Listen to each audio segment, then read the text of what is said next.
일단 국어 사전을 끼고 살아야 돼요. 스마트폰 앱, 그 다음에 글쓰기 앱, PC에 국어 사전이라고 유의어가 정말 많이 나옵니다. 마감 시간을 지키기 위한 자신과의 약속을 지킬 수 있는 원동력은 뭘까요? 사실은 전 자신과의 약속을 지킬 자신이 없습니다.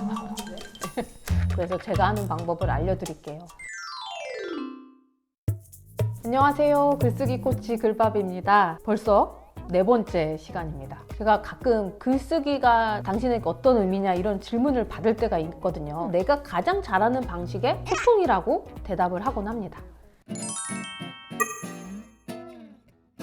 말을 잘하는 사람이 있고요. 글을 잘 쓰는 사람이 있습니다. 근데 저는 확실히 후자 방식을 좀 좋아하는 편이에요. 말은 이제 아무래도 기분에 따라 내가 단어 선정을 좀 잘못할 수도 있고 마음이 없는 말을 할 수도 있고 상대에게 본의 아니게 오해를 하게 만들 수도 있잖아요. 글은 퇴고를 거듭하면서 내가 전하고자 하는 의미를 점점 가깝게 날카롭게 벼를 수가 있기 때문이거든요. 글이란 결국에는 소통의 도구 중 하나가 아닐까. 소통을 한다고 생각을 하고서 글을 쓰면요, 상대방이 이해하기 쉬운 글이 나옵니다. 한마디로 읽기가 쉬운 글이죠. 내 머릿속의 생각을, 내 어떤 가슴 속에 있는 이 감정을 내 글을 읽고 있는 사람에게 왜곡 없이 안전하게 전하는 일이 바로 글쓰기라고 생각합니다.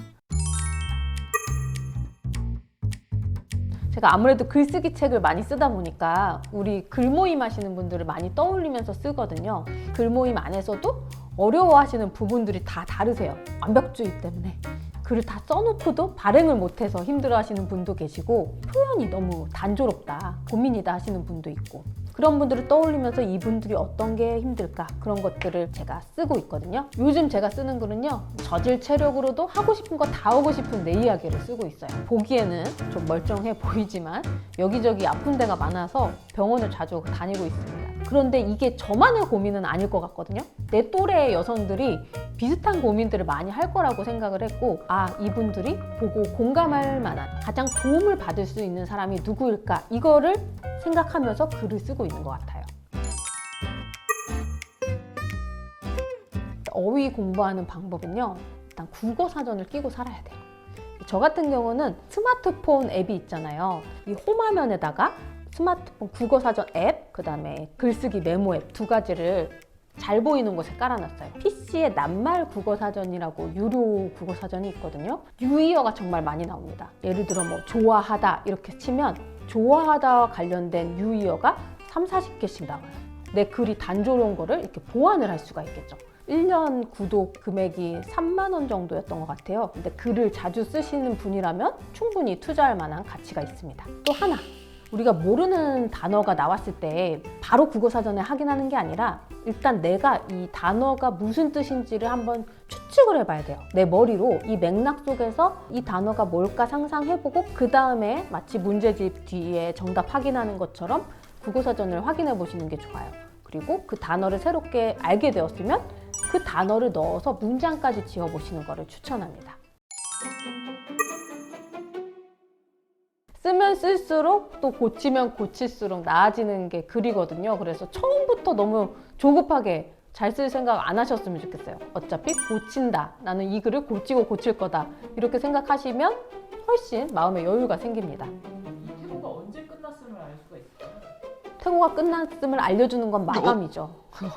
최소한 2번. 외부에 올리는 글이라면 한 3번 정도는 하는 게 좋지 않을까. 책 같은 경우는 사실 10번도 넘게 하거든요. 와, 내 글 꼴도 보기 싫다 이럴 때까지 계속 합니다. 그래서 퇴고가 끝났으면 그냥 내가 지쳐서 더 이상 하기 싫다라거나 아니면 마감이 끝났을 때 그때 알게 되는 거죠.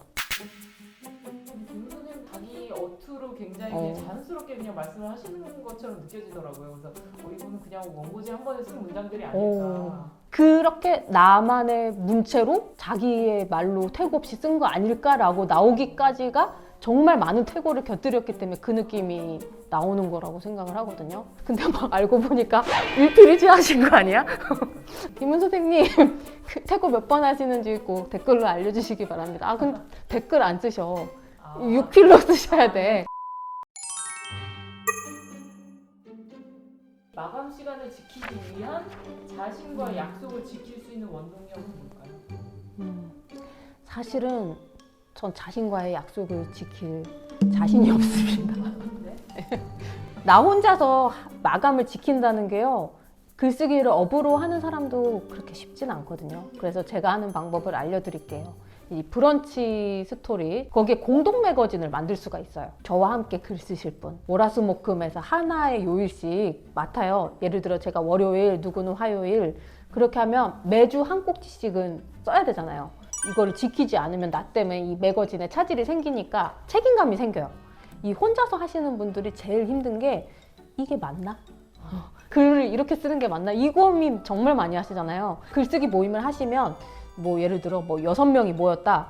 그럼 각양각색으로 글을 쓰면서 댓글도 달러가고 아 이분은 이런 주제로 이렇게도 쓰시는구나 힌트 훔쳐보듯이 그렇게 남의 글 보면서 배우는 것도 되게 많거든요. 이런 글쓰기 모임 안에서는 서로 댓글을 단다는 게 피드백이 되는 거예요. 아, 저 이 부분에서 되게 감동받았어요. 저도 이런 거 경험 있어요. 공감됩니다. 이런 댓글 달아주면서 서로 좀 긍정적인 피드백도 받고 자신감도 챙기고 내가 이런 글을 썼을 때 사람들이 좋아하는구나 힌트를 얻을 수가 있거든요. 그래서 초보일수록 저는 이제 글쓰기 모임에 들어가서 쓰시는 거를 추천을 드립니다.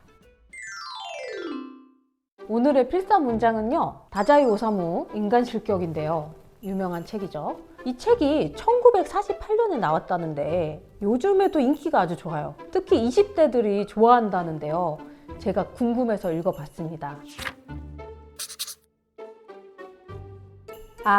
인간은 서로를 전혀 모릅니다. 완전히 잘못 알고 있으면서도 둘도 없는 친구라고 평생 믿고 지내다가 그 사실을 알아차리지 못한 채 상대방이 죽으면 울면서 조사 따위를 읽는 건 아닐까요? 인간은 누구나 어떻게 서로 다른데 이해하겠습니까? 완벽하게 이해하기란 어려운데 이렇게 비아냥에 가까운 말을 하기 전에 주체적인 한 사람으로서 나의 역할을 다했으면 어땠을까 하는 아쉬움이 남더라고요. 그게 진심 어린 소통이잖아요. 조금 어려운 책 아닐까 했는데 전혀 그렇지 않았어요. 작가의 그 특유의 문체가 술술 읽히고 사실은 좀 아쉬울 정도로 짧았거든요. 그래서 여러분도 읽기 전혀 어려운 책이 아니니까 도전해 보셨으면 좋겠어요. 조택 9할이라고 하나요? 좋아요, 댓글, 구독, 알림 부탁드립니다.